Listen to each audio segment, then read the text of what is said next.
Girlfriend Modi ji को दो या बीजेपी वालों को दो, हमें रोजगार दो। हमारे देश के सरदार पटेल ने आरएसएस पे बैन लगाया था, तो इन्होंने आरएसएस वालों की सरकार बनी है। इन्होंने कहा है कि तुमने हमारे संगठन पे बैन लगाया था, हम तुम्हारा नाम बदल के आरएसएस और अडानी अंबानी कर रहे हैं। दुनिया में हिटलर हुआ था, उसने अपनी जिंदगी मूर्ति लगाई थी, क्योंकि उनको पता था कि जब हम मर जाएंगे कुत्ता भी हमें पूछने वाला नहीं है। तो इसलिए रविंद्रनाथ टैगोर की तरह लग रहे हैं। नहीं, आसाराम के छोटे भाई झांसाराम है, जैसे कल मिला लेंगे। आंदोलन पाया, अपने देश का भाईचारा पाया, जो हमसे बिछड़ गए थे उन सब का ऐसे गठजोड़।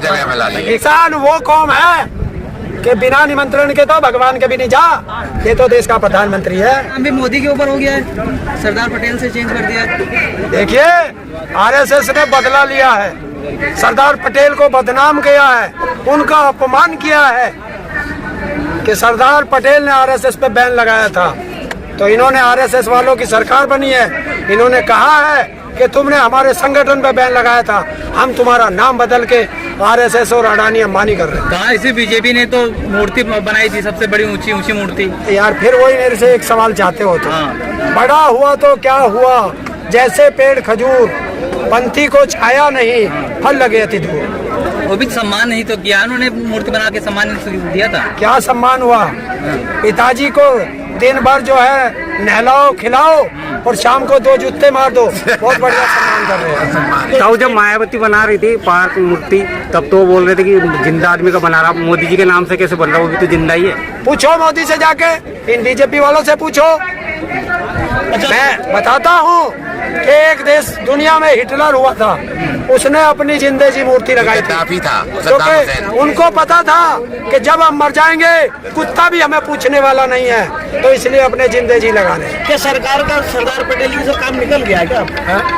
सरकार का जो काम था, मूर्ति लगाई थी, तब क्या जरूरत थी सरदार पटेल जी की? अब जरूरत नहीं है तो उनका नाम बदल के मोदी जी का नाम। देखिए, उस टाइम सरदार पटेल जी का नाम बेच चुके हैं, अब किसी और का बेचेंगे। अभी बंगाल में देखना रविंद्रनाथ टैगोर का बिकेगा, क्योंकि खुद भी दाढ़ी बढ़ा ली है अपनी। देखना रविंद्रनाथ टैगोर बिकेगा। मोदी जी कहते हैं रविंद्रनाथ टैगोर की तरह लग रहे हैं। नहीं, आसाराम के छोटे भाई झांसाराम है, जैसे कल मिला लेंगे। बंगाल में तो अब 18,000 देंगे किसानों को। हाँ, यहाँ दे दिए, वहाँ दे देंगे। बिहार वालों को दे दिए। 1,25,000 करोड़ का पैकेज उनके घर भी पहुँच गया। किसान ममता से तो जय श्री राम बुलवाएंगे आप। यार कितनी बार बताऊं, नहीं दिए नहीं दिए नहीं दिए। बंगाल अब सोने की चिड़िया बनने जा रहा है, कहा जा रहा है कि सोने की चिड़िया बना देंगे अगर बीजेपी आ गई तो। देखिए, सारे देश को तो बेच खाया, बंगाल बच रहा होगा, वहाँ भी चले जाएंगे, उसे बेच लेंगे। हमें तो इन्होंने उस पे बैठा दिया, हवाई जहाज पे, क्योंकि सड़क पे आ गए हम तो इनके राज में। बंगाल वालों को तो सड़क भी ना, समुद्र में फेंक देंगे सबको। ये बताइए, 3 महीने हो गए हैं आपको आंदोलन करते हुए, आप इन 3 महीनों में क्या हासिल कर पाए आप? नहीं, हमने खोया ही क्या भाई 3 महीने में, बताओ। पाया भी क्या है? पाया भी क्या है? आंदोलन पाया, अपने देश का भाईचारा पाया, जो हमसे बिछड़ गए थे उन सब का ऐसे गठजोड़, एकता पाई। चुनाव में फिर अलग कर देंगे वो, चुनाव में फिर अलग कर देंगे वो। अब नहीं होने वाले भाई। अब उस झांसाराम के झांसे में हिंदुस्तान का वो नागरिक कभी नहीं आएगा जो एक साथ जुड़ चुका है। अभी तो अहमदाबाद जाना भी बाकी है, बता देना। कौन जाएगा अहमदाबाद? कौन जाएगा? जो अहमदाबाद का होगा वही जाएगा अहमदाबाद। वो तो पूरे देश के है, अहमदाबाद के थोड़ी, वो तो पूरे देश के। किसने कहा? नहीं कहा। देखो, बापू होगा वो उनका होगा, जो आरएसएस वाले होंगे। हमारा तो बापू है ना, हमारा कैसे हो जाएगा?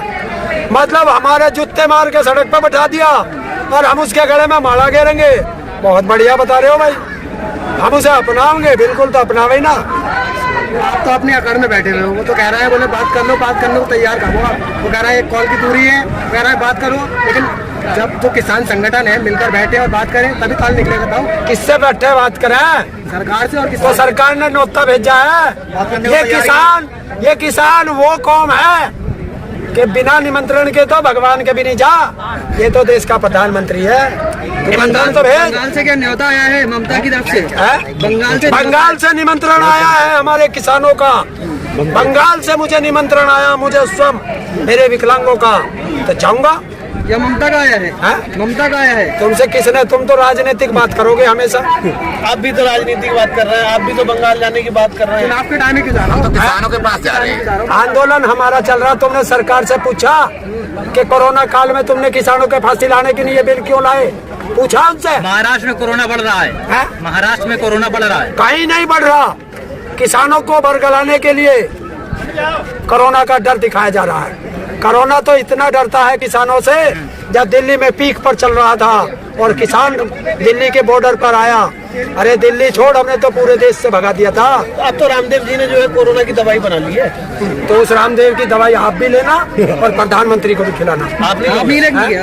हाँ, हम तो न लेने के। क्यों नहीं लोगे? क्यों तुमने रामदेव से जाके पूछ उस लाला रामदेव से कि तूने उसका ट्रायल कहाँ करा? वो तो कह रहा है WHO से मान्यता प्राप्त है। अब WHO से मान्यता दे दी, ट्रायल बता कहाँ करा? अच्छा ताऊ, ट्विटर पे ट्रेंडिंग चल रहा है, मोदी रोजगार दो और गर्लफ्रेंड दो, आप क्या चाहते हो? रोजगार। गर्लफ्रेंड नहीं चाहते? गर्लफ्रेंड मोदी जी को दो या बीजेपी वालों को दो? हमें रोजगार दो, हमारे देश के युवा को रोजगार दो।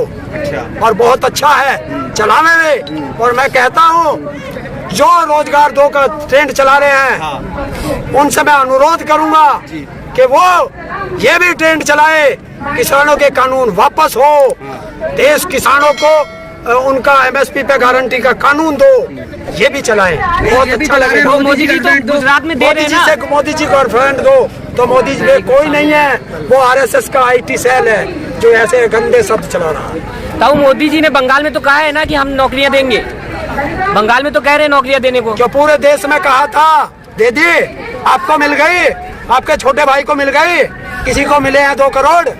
बताओ। बंगाल में आप फिलहाल कह रहे हैं कि मैं जीतूंगा तो मैं दूंगा। कौन? मोदी जी कह रहे हैं। पाएगा भी नहीं। हिंदुस्तान के अंदर क्या कला कर रहा है 7 साल से? यहाँ तो जीत के बैठा रखा है, बताओ ना कहाँ दिया? IT सेल में दे दो, IT सेल में दे दी, IT सेल में दे दी। हाँ दे दिया, सबको दे दिया। पकौड़ा तलो, मैं भी चाय बनाता था, तुम भी चाय बनाओ, मैं भी देश का फकीर हूँ, सब झोला उठा कर फकीर बन जाओ। तो रोजगार छोटा है लेकिन है तो रोजगार ना। क्या रोजगार है? पकौड़ा तलना, चाय बनाना। अगर तुम सारे यहाँ पकौड़ा तलोगे तो खाएगा कौन? कहाँ बेचोगे बताओ? मोदी जी ने भी तो चाय बेची थी। मोदी जी ने भी तो चाय बेची, तभी तो आगे गए। क्या तुम गए थे मोदी जी की चाय पीने? हिंदुस्तान का एक नागरिक बताओ जिसने मोदी जी से चाय पी हो। मैं बता सकता हूँ, एक आदमी ने उसके हाथ की चाय पी है, वो चीन के राष्ट्रपति ने, और वो भी गुजरात में। ओबामा भी तो पिए थे, अमेरिका के राष्ट्रपति भी तो पिए थे। नहीं, मैंने उसे देखा नहीं, मैंने झूला झूलते हुए उसे देखा था चाय। जब से प्रधानमंत्री बने मोदी जी, दुनिया में लोग जानने लगे भारत को। क्या भारत को लोग जानते नहीं थे, लेकिन प्रधानमंत्री बने मोदी जी तब से जाना है देश। क्यों? पहले क्या था? कौन सा देश भारत को नहीं जानता था? क्या भारत में पहले से विदेश से हथियार नहीं आए? रसिया से हथियार नहीं आते थे? क्या रसिया नहीं जानता? इसी प्रधानमंत्री को तो अमेरिका ने वीजा भी देने से मना कर दिया था जब ये वो था गुजरात का मुख्यमंत्री। 4 लाख ट्रक तो 26 जनवरी को संभाल नहीं पाए, आप 40 लाख ट्रक ये सरकार का काम है, फिर 40 लाख संभालना सरकार का, कानून व्यवस्था सरकार का काम। तो 40 लाख ट्रक लेके जाएंगे संसद? जाएंगे, संसद पे जाएंगे। अगर कोई दुर्घटना होती है तो जिम्मेदार कौन होगा? अगर उसके अंदर कोई RSS का, बीजेपी का आया और दुर्घटना की तो उसके लिए सरकार जिम्मेदार होगी, बीजेपी जिम्मेदार होगी। और इंडिया गेट में हल चला कर खेती भी करेंगे आप? बिल्कुल करेंगे, पट्टे वहीं कटेंगे सबके। गाँव वालों को तो आएंगे। सोशल मीडिया पर लगातार अब एक बना दिया गया है, कानून बनाने की बात की जा रही है और गाइडलाइंस जारी कर दी गई है कि यहाँ पर फेक न्यूज चलाई जाती है, इसलिए इस पर लगाम लगाई जाए। सबसे पहले लगाम लगे तो देश के अंदर जितने टेलीविजन चैनल हैं उन पे लगाम लगे।